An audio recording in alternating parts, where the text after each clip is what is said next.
GFIEMS TV.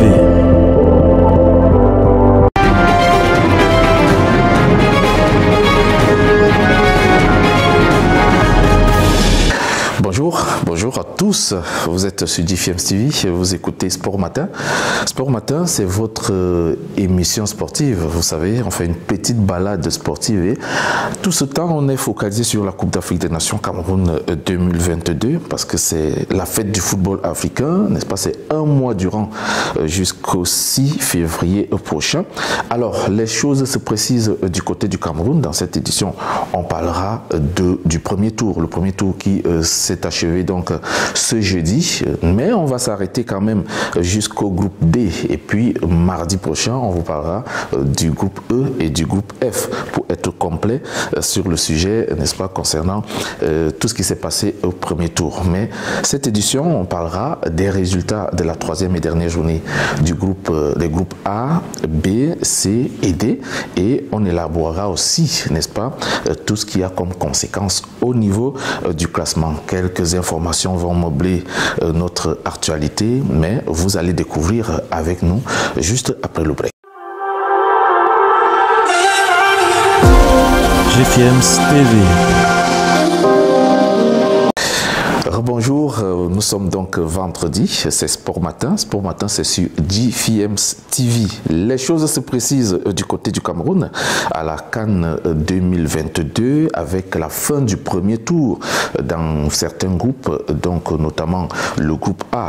Il y a des surprises, ça il faut le révéler, mais on va découvrir crescendo tout ce qu'il y a comme information. Le groupe A, on commence par là avec le match nul du Cameroun, un but partout face au Cap-Vert, les Lions indomptables qui n'ont donc pas fini en beauté ce qu'ils ont commencé, mais gagnent quand même parce qu'ils ont fait 3 matchs sans toutefois perdre. Aboubakar Vincent, lui, a inscrit son 5e but de cette Coupe d'Afrique des Nations et était déjà le buteur de cette équipe camerounaise. Et puis c'est Gary Rodriguez qui a égalisé le but capverdien pour ce score de 1 but partout. De l'autre côté, c'est le Burkina Faso, les étalons du Burkina Faso et les Éthiopiens qui ont donc fait j'égale 1 but partout. Le but burkinabé était l'œuvre de Cyril Bayala, tandis que le but éthiopien, n'est-ce pas, était l'œuvre de Getane Kebede.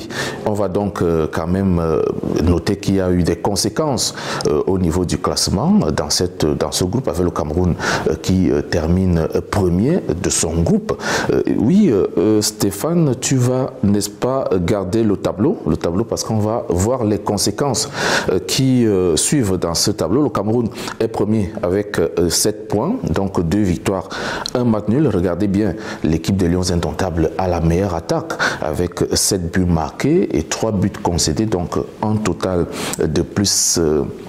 oui, un total de plus 4, de plus 4 au classement, ça c'est ce qu'il faut noter ici.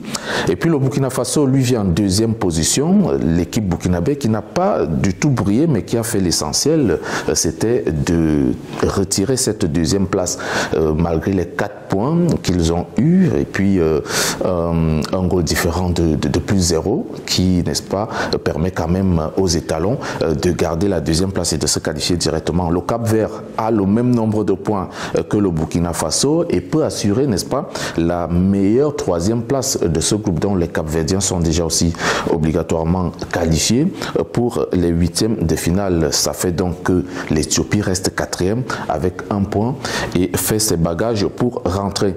On va, n'est-ce pas, écouter Samuel Eto'o-Fils, le président de la Fédération camerounaise de football, qui est allé au vestiaire après le match adresser ses félicitations au staff des Lions indomptables et aux joueurs. Vous devez être fiers et heureux d'avoir accompli votre première mission. Maintenant, on entre dans une autre phase. Vous êtes tous des compétiteurs. S'il vous plaît, reposez-vous. Reposez-vous et reposez-vous. Parce que c'est une phase où on n'aura plus droit à l'erreur. On n'est plus en phase de poule. Là, chaque match est une finale. Et demain, je vais payer la première partie. C'était le deal. On a pris une qualification, je paye. Voilà. Voilà donc le message du président de la Fédération camerounaise de football, l'ancien lion indomptable Samuel Eto'o. Mais on va aussi se focaliser sur cette intervention d'André Onana, c'est le gardien de but des Lions indomptables du Cameroun, qui, n'est-ce pas, a répondu à certaines questions. C'était, n'est-ce pas, à la main courante, juste après le match. Il dit d'ailleurs qu'il n'a peur d'aucun adversaire. Suivons-le. Est-ce qu'il y a une équipe qui vous fait peur? S'il y a une équipe qui me fait peur, honnêtement, moi je n'ai peur de personne. Non, vous voulez tomber, peu importe ce qui vous peu importe qui vient, honnêtement, peu importe celui qui vient, nous sommes Et vous pensez que être à Olembe vous a avantagé particulièrement? Oui, bien sûr, on joue à la maison, que ce soit Lembe, Douala, un peu partout. Mais honnêtement, on a peur d'aucun adversaire, on joue contre eux tous les week-ends. Donc pour moi, je pense que c'est pas moi qu'on devrait poser. D'accord, merci. Passons dans le groupe B de cette Coupe d'Afrique des Nations avec le match nul du Sénégal, 0 but partout face au Malawi. Les Lions de la Teranga ne marquent pas, mais rassurent et se qualifient tout de même. Dans la deuxième rencontre, la Guinée est tombée face au Zimbabwe, 1 but contre 2, avec les buts zimbabwéens de Konlej Musona. Et puis, il y a Kuda Kwasi qui a donc inscrit le deuxième but du Zimbabwe. Par contre, c'est Nabi Keita, le capitaine de Chili national, qui a inscrit l'unique but des Guinéens. Il faut noter qu'il y a eu des conséquences dans le classement, mais plus de peur que de mal. Le Sénégal passe, malgré, n'est-ce pas, oui, il faut bien regarder le tableau. Regardez bien le tableau. Le Sénégal n'a marqué qu'un seul but en 3 matchs. Le Sénégal n'a encaissé aucun but, mais a pu se qualifier. Ces choses assez étranges. Le Sénégal sort également premier de son groupe avec 5 points, suivi de la Guinée, 4 points. Donc la Guinée qui a également fait l'essentiel. 4 points également pour le Malawi, classé 3e. Et puis c'est le Zimbabwe qui a quand même battu la Guinée et qui ne rentre pas bredouille et encaisse donc ces 3 points. Ces 3 points qui, n'est-ce pas, sont insuffisants pour pouvoir suivre l'aventure. On va écouter Aliou Cissé. Aliou Cissé très critiqué avec les 1 but marqué par son équipe durant cette phase de poule. Il s'est exprimé, si vous le voulez, au sortir de cette qualification. Non, moi je ne suis pas quelqu'un de borné. J'écoute, je suis quelqu'un d'ouvert. J'ai toujours été un garçon ouvert. La critique, je l'accepte, qu'elle soit constructive, qu'elle soit parfois pas constructive. Je pense qu'aujourd'hui, nous parlons tous de la même chose, différemment peut-être, mais nous parlons tous de la même chose. Alors ces critiques-là, partout où ça peut venir, je l'écoute attentivement. Après, c'est à moi, avec mon intelligence, mon vécu, en tant qu'ancien footballeur. Alors sans hésiter, on va aborder le côté du groupe C. Le groupe C avec le match nul du Gabon, 2 buts partout face au Maroc. Les réalisations de Jim Alevina et de Naïef Agoué qui a marqué contre son camp pour le Maroc. Il y a quand même eu sur ce orgueil, ce réveil des joueurs de Vaïd Alilogit avec Boufal Soufiane qui, n'est-ce pas, a marqué le premier but gabonais, marocain, autant pour moi. Et puis Achraf Hakimi, n'est-ce pas, grâce à un coup franc magistral, est venu, n'est-ce pas, égaliser pour 1-2-2 le Maroc qui finit donc sa phase de poule sans prendre de défaite. Et par contre, le Ghana, lui, est sorti, n'est-ce pas, de cette Coupe d'Afrique des Nations avec cette défaite 2 buts contre 3 face aux îles Comores, les îles Comores qui fêtaient ainsi leur première victoire en Coupe d'Afrique des Nations. Ahmed Mouni a fait un doublé, il a réalisé le doublé pour les Comores et puis El Fardou, le capitaine de cette équipe comorienne, est donc, n'est-ce pas, entré dans l'histoire comme le premier buteur du pays en Coupe d'Afrique des Nations. C'est d'ailleurs Richmond Boakié et Alexander Djikou qui ont marqué les buts gabonais. Notons que dans cette rencontre, André Ayou, les buts ghanéens, voilà.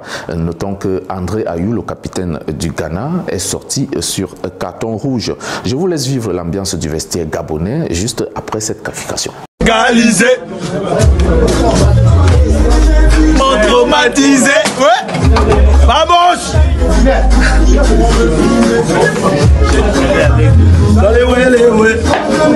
On va jamais. Inversé à la vibration de Maleka. On va pas dans le Maléco. Ça c'est mon passé. Resté le bangando.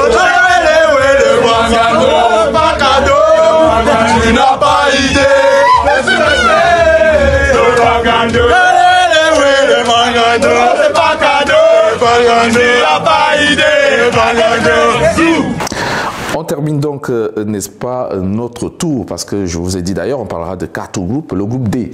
Le groupe D avec l'Égypte qui a battu le Soudan 1-0. But de Mohamed Abdelmoumen dans cette rencontre, but très très important qui a, n'est-ce pas, directement permis aux Égyptiens, au Pharaon, septuple champion d'Afrique, de passer au deuxième tour. Le Nigeria, quant à lui, a fait un parcours sans faute, avec, n'est-ce pas, une victoire, 2-0 face à la Guinée-Bissau. Les buts sont l'œuvre de Oumar Sadiq et William Trost Ekong, c'est le capitaine de cette formation. Le Nigeria est donc le seul pays à ne pas avoir concédé, en fait, à avoir gagné tous ses matchs. 9 matchs, 9 victoires, 9 points.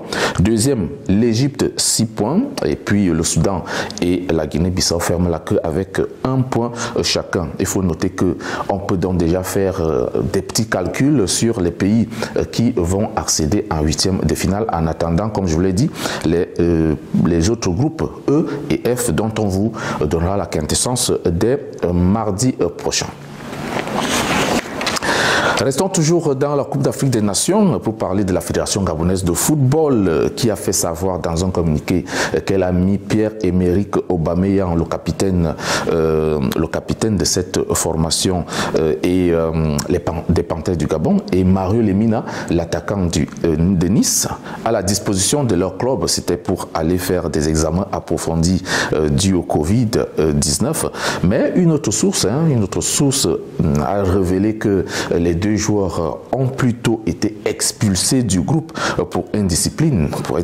Pierre-Emerick Aubameyang et Mario Lemina sont allés faire la fête pendant que les Panthères préparaient cette compétition déjà sur place au Cameroun, avant le premier match bien sûr, et sont rentrés ivres à l'hôtel avec des filles qu'ils ont souhaité, n'est-ce pas, faire monter dans leur chambre d'hôtel, ce qui n'a donc pas plu à la fédération ou à la délégation gabonaise, qui a d'ailleurs, n'est-ce pas, pris la décision de les expulser. Mais Pierre-Emerick Aubameyang, lui, est revenu derrière. Il est revenu et puis il a démenti l'information. Il dit d'ailleurs qu'il a qualifié cette information de rumeur et que lui, il ne va pas rester focalisé dessus. Mais voilà, on va encore essayer de voir clair dans cette histoire pour vous donner, n'est-ce pas, la véritable information. On va quand même tout simplement s'en tenir au fait que la Fédération gabonaise de football a, n'est-ce pas, remis les deux joueurs à la disposition de leur club. En attendant donc de vous parler de la situation dans le groupe EF, je l'ai dit tantôt, mardi prochain, certains acteurs sont entrés dans l'histoire du football de leur pays, comme Tom Saintfiet, qui devient donc le tout premier sélectionneur à qualifier la Gambie pour une Coupe d'Afrique des Nations et le tout premier entraîneur à gagner un match en Coupe d'Afrique des Nations avec la sélection des crânes, des scorpions, les scorpions de Gambie. Je crois qu'il faut, n'est-ce pas, dresser une statue pour Tom Saintfiet à son honneur, parce que ce qu'il a fait est énorme. La Gambie n'imaginait pas jouer une fois une Coupe d'Afrique des Nations, mais il a battu un travail dans cette équipe qui, n'est-ce pas, aujourd'hui commence à donner des fruits, à monter des fruits. Et notons que cette équipe est allée avec 16 joueurs covidés. 16 joueurs positifs au Covid, si vous voulez, mais il a pu retrouver les moyens de mettre en place son groupe, de mettre en confiance ses enfants et de leur dire, écoutez, vous êtes là pour sauver l'image du pays. On va parler d'un autre joueur, qui a, n'est-ce pas, marqué son empreinte dans cette sélection, c'est Abli Diallo. Abli Diallo, lui, est le tout premier joueur gambien à marquer dans une Coupe d'Afrique des Nations, dans une phase finale de Coupe d'Afrique des Nations. Il joue en Belgique dans le club de Royal Football Club Serene et a été prêté par le FC Metz dans ce club. Donc vous imaginez la joie, n'est-ce pas, que sa famille et lui peuvent vivre aujourd'hui. C'est sûr qu'il va entrer dans le livre d'or de l'histoire du football gambien, tout comme l'entraîneur belge Tom Saintfiet. Un autre pays aussi qui est toujours dans la même lancée, sur la même lancée si vous voulez, c'est les Comores avec le coach Ami Abdou, qui est le premier sélectionneur à qualifier les Comores dans une Coupe d'Afrique, dans une phase finale de Coupe d'Afrique des Nations, il faut être précis, et a gagné un match. Donc ce jeune entraîneur qui a pris, n'est-ce pas, l'équipe dans des situations un tout petit peu compliquées, qui a commencé à travailler comme bénévole. Vous voyez, il n'était même pas payé par la fédération, rien du tout. Il se déplaçait avec ses propres moyens, mais a su petit à petit mettre en place un groupe aujourd'hui qui, n'est-ce pas, représente dignement le pays. Et puis El Fardou Ben Mohamed, c'est lui le tout premier buteur des Comores en phase finale de Coupe d'Afrique des Nations. Il joue pour l'Étoile Rouge de Belgrade. Je voulais encore rappeler ici que Amir Abdou, le sélectionneur de l'équipe des Comores, est également l'entraîneur du FC Nouadhibou, club mauritanien de première division. Donc, il joue les deux rôles à la fois. Okay? Voilà, on va terminer notre balade sportive par une petite note un tout petit peu triste, mais pas aussi triste que ça. C'est un coup dur qui arrive à la Guinée-Conakry et au sélectionneur Kaba Diawara, qui sera privé de son capitaine Naby Keïta en 8e de finale de cette Coupe d'Afrique des Nations, averti à la 91e minute parce qu'il contestait, n'est-ce pas, le temps que le gardien de but zimbabwéen était en train de perdre, surtout que la Guinée était menée un but contre 2, chose qu'il n'avait pas fait à faire parce que jusque-là, la Guinée était sûre d'être qualifiée. Naby a pris un carton vraiment, je dirais bête, parce qu'en tant que professionnel et joueur de Liverpool, il y a quand même un certain calme qu'on doit imposer, surtout que c'est lui qui doit mener ses enfants, cette équipe vers le haut. Il a donc pris un carton difficile qui va, n'est-ce pas, qui va être un peu dur à gérer pour Kaba Diawara, surtout que c'est un élément très essentiel pour le Sili national. Des regrets. Le sélectionneur Kaba Diawara sera certainement obligé de faire sans lui. Mesdames et messieurs, c'était Sport Matin de vendredi matin. Donc, nous sommes sur GFM TV. Abonnez-vous, abonnez-vous massivement. On est en train de monter, mais je vous invite à vous abonner encore et encore sur YouTube, sur Facebook, sur Instagram. On a besoin de votre soutien. N'oubliez pas, écrivez-nous. S'il y a des critiques, portez-nous des critiques parce que c'est derrière ça qu'on va grandir, qu'on va avancer. S'il y a des choses à revoir, dites-nous pour qu'on puisse, n'est-ce pas, avancer ensemble avec votre contribution d'ailleurs. Portez-vous bien, je vous aime très fort. On reste là, scotché sur GFM TV. À très bientôt.